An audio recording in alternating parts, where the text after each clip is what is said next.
నా బిడ్డ. యెహోవా ఆశీర్వాదము నీమీద ఉండునుగాక. మునుపటి కంటే అధికమైన మేలు నీకు కలగజేసెదను. నేను నీ కార్యములను నెరవేర్చేదను. ధైర్యంగా ఉండు నా బిడ్డ.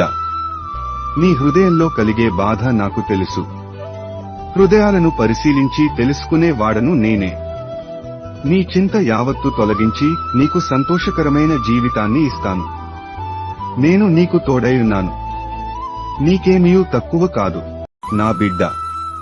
నా రెక్కల నీడన నీకు ఆశ్రయం దొరుకును.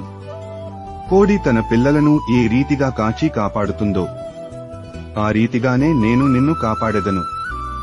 భయపడకు, జడియకు. నేను నీకు తోడై ఉన్నాను నా బిడ్డ. నీ కన్నుల కన్నీరు తుడిచివేస్తున్నాను. నేల నుండి దరిద్రులను లేవనెత్తువాడను నేనే. తండ్రి లేని వారిని, విధవరాండ్రను ఆదరించి వారిని ఆదుకునువాడను నేనే. నిన్ను నేను పోషిస్తాను. దిగులు చెందకు నా బిడ్డ. గర్భఫలం లేదని బాధపడుతున్నావా? బాధపడకు.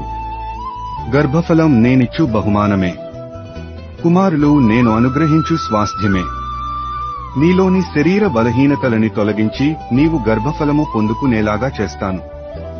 నమ్మి విశ్వసించి పొందుకో నా బిడ్డ. ఎంతటి అనారోగ్యమైన నేను తీసివేస్తాను. ఎన్ని మందులు వాడినా, ఎన్ని హాస్పిటల్స్ తిరిగినా నాకున్న జబ్బు తగ్గిపోవట్లేదు అని చింతపడుతున్నావా? 18 సంవత్సరాల నుండి నడుము వంగిపోయిన స్త్రీని విశ్రాంతి దినమున ఏ రీతిగా బాగుచేశానో ఆ రీతిగానే నిన్ను కూడా బాగుచేస్తాను.